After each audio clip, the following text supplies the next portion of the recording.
Priyanka Jain boy friend అయిన శివ్ కుమార్ మనందరికీ ఎంతో సుపరిచితం. అయితే ఈ మధ్య కిర్రాక్ బాయ్స్ అలానే కిలాడి గర్ల్స్ షోలో షర్ట్ విప్పి ఇద్దరు అమ్మాయిలతో డాన్స్ చేస్తాడు.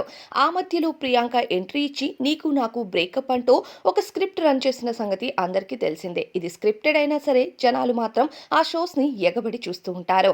అయితే చాలా మంది ప్రియాంక జైన్ ఆ షోలో స్క్రిప్టెడ్గా ఓవర్ యాక్టింగ్ చేసిందని కామెంట్స్ చేయడంతో పాటుగా ప్రియాంక మీ అబ్బాయి అయ్యుండి శివ్ కుమార్ షర్ట్ విప్పితేనే నువ్వు అంత ఓవర్ యాక్టింగ్ చేశావు కదా, మరి నువ్వు ఇలా పొట్టి పొట్టి బట్టలు వేసుకొని ఇప్పుడు చేస్తుందేంటో అంటూ నెగిటివ్ కామెంట్స్ చేస్తున్నారు. దీనికి కారణం ఒక ఓటీటీ షోలో ప్రియాంక జైన్ ఓవర్ గ్లామర్ డోస్నిస్తూ ఆమె అవుట్ఫిట్స్ ని చాలా పొట్టి పొట్టిగా వేసుకొని రావడమే. అయితే ఇలాంటి అవుట్ఫిట్స్ నీకు సూట్ కావు, ఎందుకంటే చాలా పద్ధతిగా జానకి కలగనలేదు సీరియల్లో నటించి అందరి ఆడియన్స్ అభిమానాన్ని సొంతం చేసుకున్నావు. బిగ్ బాస్ కి వెళ్ళొచ్చిన తర్వాత ఇలాంటి డ్రెస్సింగ్ సెన్స్ తో నీకున్న నేమ్ ఫేమ్ ని పోగొట్టుకోవద్దు ప్రియాంక. మంచి డ్రెస్సింగ్ సెన్స్ ను వేసుకొని ఇకపైనైనా మంచిగా ఆడియన్స్ ముందు కనిపించు అంటూ చాలా మంది ప్రియాంకకి ఇప్పటికీ సపోర్ట్ చేస్తూ సజెషన్స్ ఇస్తున్నారు. మరి దీనిపై అభిప్రాయం కామెంట్స్